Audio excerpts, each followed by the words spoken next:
की बाबा हे चुकीचं झालं आमचं, आम्ही नव्हता त्यावेळेला फोरम, त्यांचा राजीनामा स्वीकारला नाही, रायटिंग मध्ये सर पुणेकर म्हणाले की लोकांनी आणि जे सूचना दिली विचारात घेण्यासाठी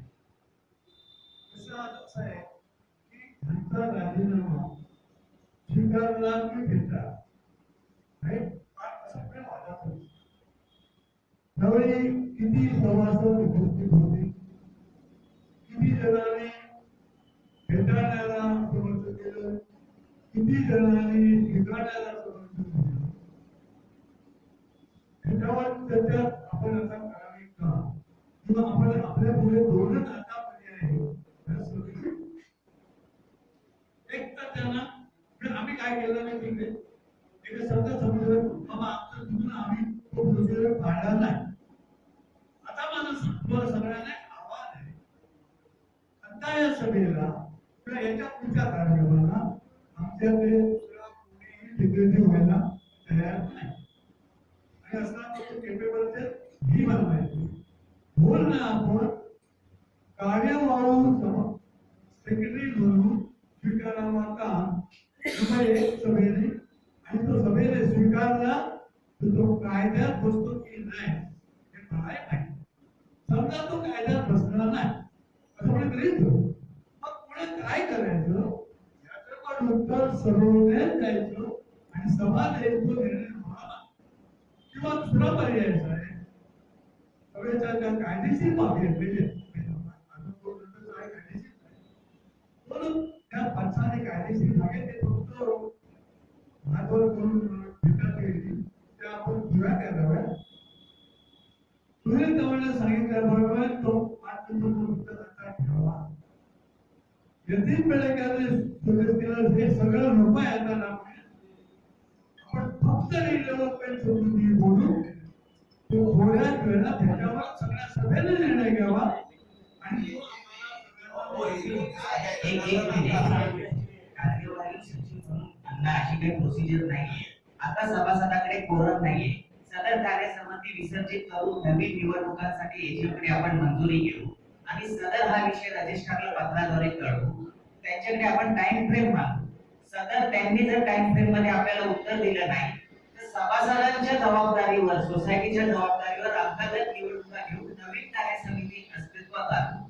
जर नवीन कार्यसमिती अस्तित्वात आली तर सदर विषय व्यवस्थित आणि योग्य रीतीने कायदेशीररित्या पुढे नेण्यासाठी मदत होईल. हा पर्याय क्रमांक 1.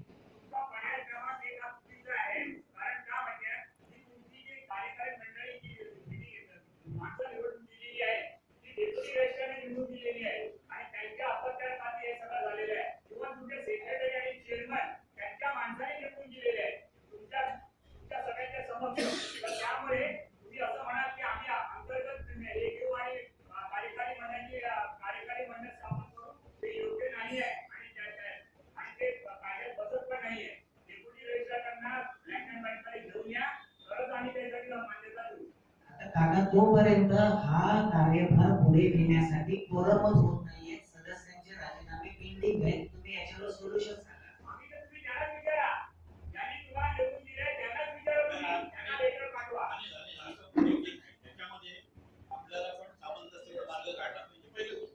कारण काय की आता मगाशी पिंगुळकर जे म्हणाले 4 जणांचे राजीनामे आहेत, आणि मला असं वाटतं एकदा एक दोनदा पिंगुळकरांच्या बरोबर अनऑफिशियल चर्चा करताना अजून काही राजीनामे इन पाईपलाईन आहे असं पिंगुळकरांनी उल्लेख केला होता. मी अनऑफिशियली मला सांगितलं होतं असं कधी असतील. याचाच अर्थ असा होतो की ही सभा झाल्यानंतर कार्यकारी मंडळ अस्तित्व म्हणजे अस्तित्व राहू शकत नाही, तुमचा कोरमच होणार नाही तुमच्या सभा आहे. बरोबर, अशा वेळेला तुमच्या समोर पर्याय एकच राहतो की रजिस्ट्रारकडून तुम्हाला इन्फॉर्मेशन घेणं. बाबा ही परिस्थिती आहे. कारण काय आता मी सुद्धा अनेक वर्ष तरी काम केलेलं असलं तरी आपल्याकडे दुर्दैवाने आपल्या सरकार खात्यामध्ये असं आहे, अमेंडमेंट येतात आणि त्या अमेंडमेंटचं सर्क्युलर सोसायटीला पाठवलं जातं. ते कुठच्या तरी गॅझेटमध्ये येतं, मग ज्याला माहिती आहे तो गॅझेटची कॉपी काढून कळतं. आता वांगी जागा तुम्हाला सांगतो, म्हणजे विषय थोडासा ताब्यात वांगी जागा सांगतो की सुरुवातीला ज्यावेळेला आम्ही काम केलं त्यावेळेला असं होतं की तुम्ही पाहिजे तेवढे माणसाला कोणी राजीनामा दिला, पाहिजे तेवढ्या माणसांना तुम्ही फॉर्म करू शकत होता. त्याच्यावरती काय असं काय मर्यादा नव्हती किती जणांना फॉर्म करायचं. कालांतराने अशी मर्यादा आली की तुम्ही फक्त 2 जणांनाच वापरू शकता कालांतराने अशी. त्याच्यानंतर काही वेळेला असं आलं की तुमच्या ज्या निवडणुका आहेत त्या निवडणूक अधिकाऱ्याच्या समोरच व्हायला पाहिजे किंवा एखाद्या नवीन तुम्हाला घ्यायचं असेल त्याचा प्रेझेन्स पाहिजे. अशा एक एक चेंजेस होत गेल्यामुळे आजच्या घटनेला आपल्याकडे काय नियम आहे याची आपल्याला कल्पना नाही, कार्यकारी मंडळाची कल्पना नसते. अनिल सावंत असं म्हणत असतील की ते नियमात बसत नाही, तुम्ही त्यांना विचारा.